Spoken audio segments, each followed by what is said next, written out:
The Giants just got a terrifying wake-up call. Jaxson Dart was absolutely rocked, but that may be the least of their problems. John Harbaugh now has to unleash a defense built to crush the NFC East or watch New York explode.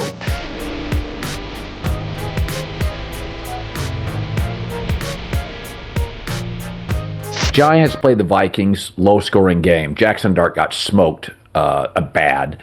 I will say, I said Malachi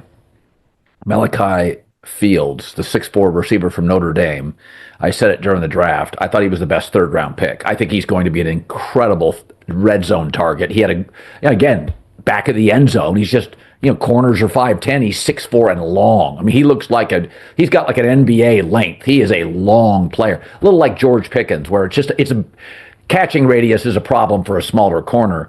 So I thought the Giants looked a little disjointed. It's a new system. They weren't playing they played the rookie offensive lineman. He looked pretty good out of Miami. I thought he looked pretty good. Maui Noah.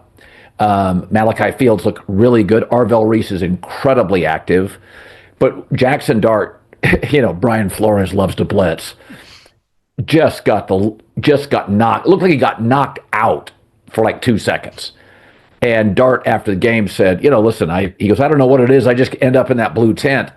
And as I watched that sack, my takeaway was, I don't think I ever saw Brady in his last 10 years get hit like that. I wonder how much of that is Jaxson Dart's inability pre-snap to negotiate out of that, and audible out of that. Because that's the kind of hit that, honestly, Manning, Mahomes, Brady, these guys that master the pocket, they don't get hit like that a lot. So I think some of that felt like, bro, you got to see that. You got to see it before it happens.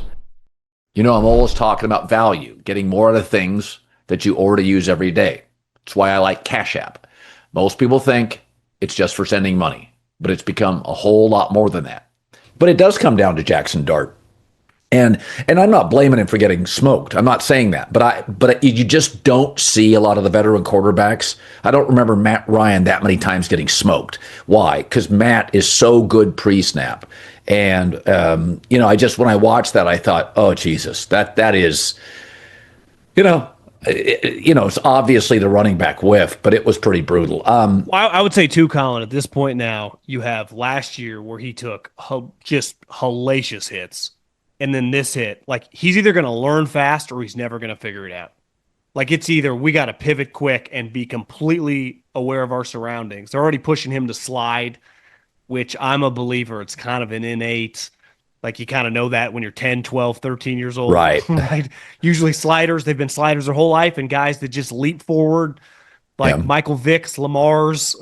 So I would bet against it working at the level I think people think it's going to work, just because history would say it doesn't, like that. You can't really play helter-skelter. But Harbaugh just has, I would say, a pretty good history with a mobile quarterback, though.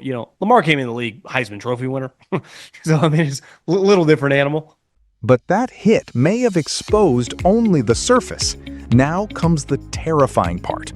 Harbaugh has to fix this team fast, or the Giants could be walking straight into another disaster. Marcus, we heard the players talking about Harbaugh there. Can a coach really change things that quickly? Yes, they can. And I think the stability that this team has been looking for since Tom Coughlin is there. And John Harbaugh is a really, really good football coach. I was there. I had a cup of coffee with the Baltimore Ravens. I have a ton of respect for what he does at setting a culture and being a head coach before Ozzie Newsome cut my sorry ass and it was time for me to go. But I really enjoyed my time with him. I think he's going to do a lot for these young players. He's a former Super Bowl champion. He always is around the playoffs and going deep into the playoffs. And these young guys kind of need someone that can stand up in front of the room that gives you that belief that they know the way. And if you listen and you pay attention and you try to execute at the level in which John is going to expect them to, they will have a chance to be there in this division and have a chance to win football games. You got to get Jaxson Dart to stop trying to bang his head against a brick wall. I know that's going to be difficult because that's the way he plays football. But ultimately, this team should benefit in a major way from having John Harbaugh, and that's why he was such a hot commodity when he was let go from the Baltimore Ravens by a bunch of organizations. I mean, a lot of buzz about the Giants' offense with their young playmakers. Good to see Malik Neighbors has been back out there. Seems like he's healthier. It feels like we've heard less, though, about this defense in New York. What do you make of that unit? I think they should be improved, even with the loss of Dexter Lawrence, and that is a massive loss, literally a massive loss. But they did a few things I loved, one of which was to shore up the linebacker position, which is something, by the way, John Harbaugh knows the importance of, having good linebacker play coming from Baltimore. It was such a weakness for them last year, and a big part of why they were abysmal in run defense. The Giants have really, really talented pass rushers, but they're not big. Brian Burns, Abdul Carter. They need to be protected by linebackers. And now you go get Tremaine Edmonds, huge. Arvell Reese, very good tackler. I think that should help shore up the run defense, which was really like the failing of that defense last year. The pass rush was great. The problem was can't rush the passer if you can't stop the run. So I do think that they're going to be much better at stopping the run this year, and that'll create opportunities for that pass rush, Marcus. And MK, as you talk about that defense, you look at that linebacker core. The one thing Harbaugh has been known for, too, wanting with his defense is speed.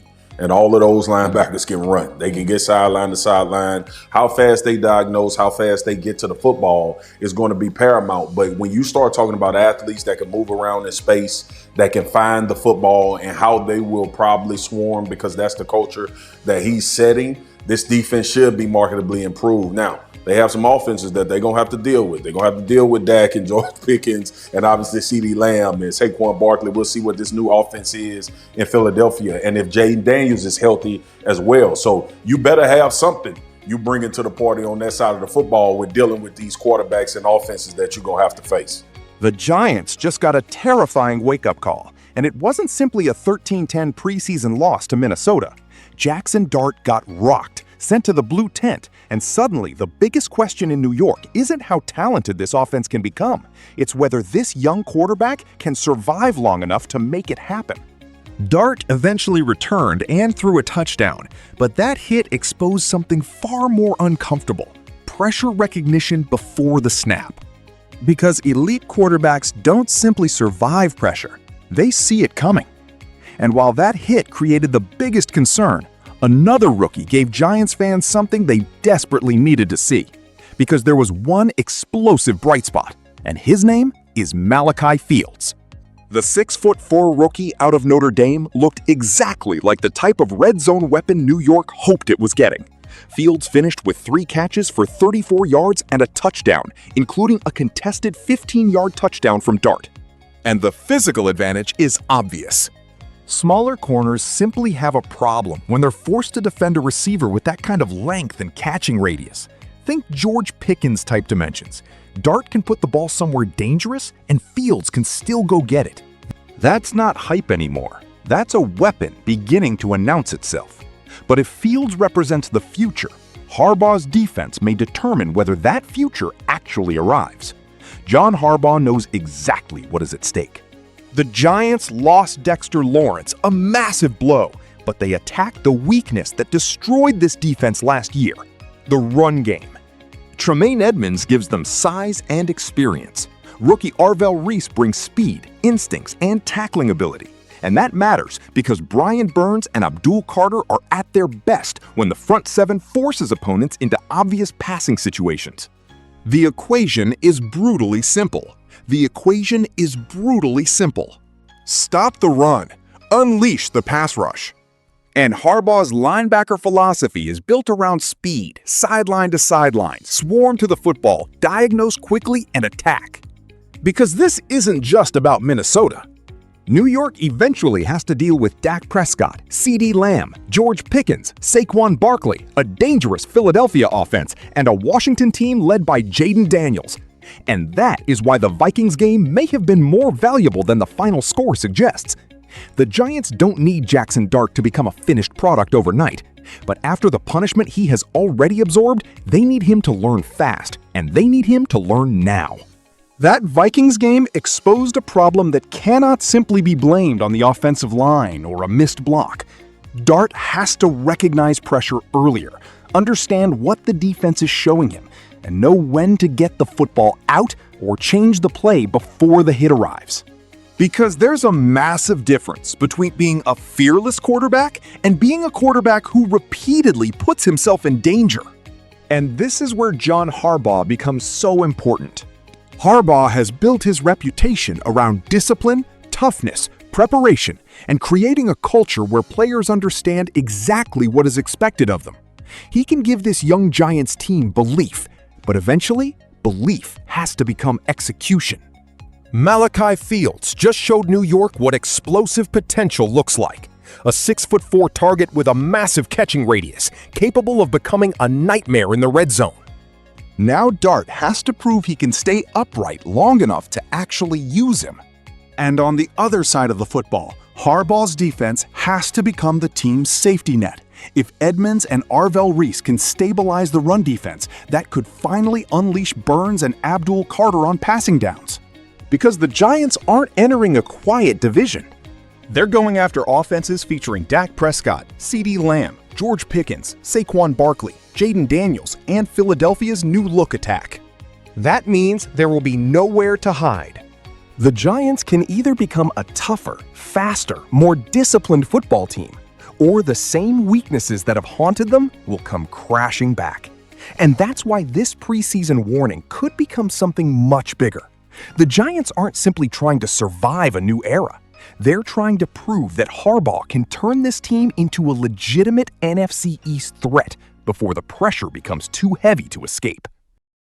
Yo, mic check 1 to 2, -1, -2. Game over for this video, folks. Smash that like button, drop a comment, and subscribe to stay in the huddle for more.